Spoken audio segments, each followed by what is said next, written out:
যোৰহাটলৈ আহিছোঁ। সেইটো একো নতুন কথা নহয়, কাৰণ বিয়াই হৈছে যোৰহাটলৈ। এটা কাম আছিলে, এই শ্বুটিঙৰ পৰা আহি পাইছোঁ, মেকআপ আঁতৰোৱাই নাই।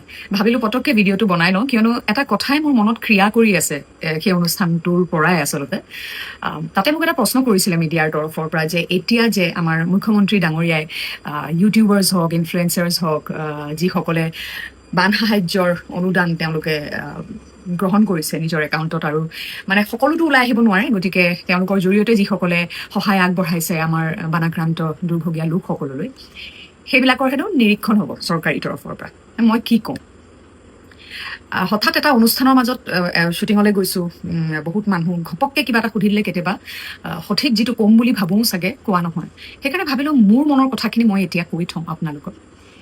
মোৰ এটাই কথা, যিটো মই তালৈ যোৱাৰ পিছদিনাখনেই মই এটা লাইভ আহিছিলোঁ, যদি আপোনালোকে দেখিছে।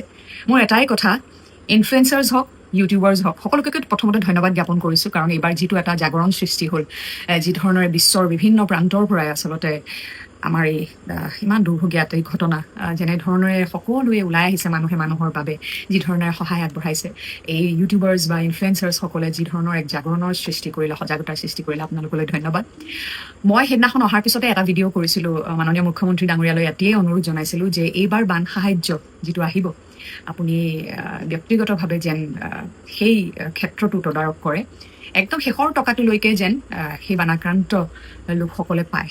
আৰু এই কথাটো মই প্ৰত্যেককে ক'ম, ইনফ্লুৱেঞ্চাৰ্ছ, ইউটিউবাৰ্ছ হওক বা চৰকাৰ হওক, CM ফ্লাড ৰিলিফতো যিটো ফাণ্ড আহিছে, তাৰে যেন প্ৰতিটো টকা, প্লিজ অনুৰোধ জনাইছোঁ, তাৰে প্ৰতিটো টকা বা চেণ্ট্ৰেল গভৰ্ণমেণ্টৰ পৰাও আহিব এতিয়া ডেফিনেটলি।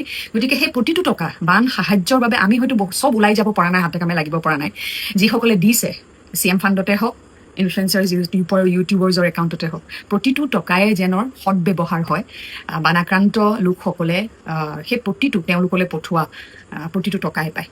সেয়াই মোৰ অনুৰোধ।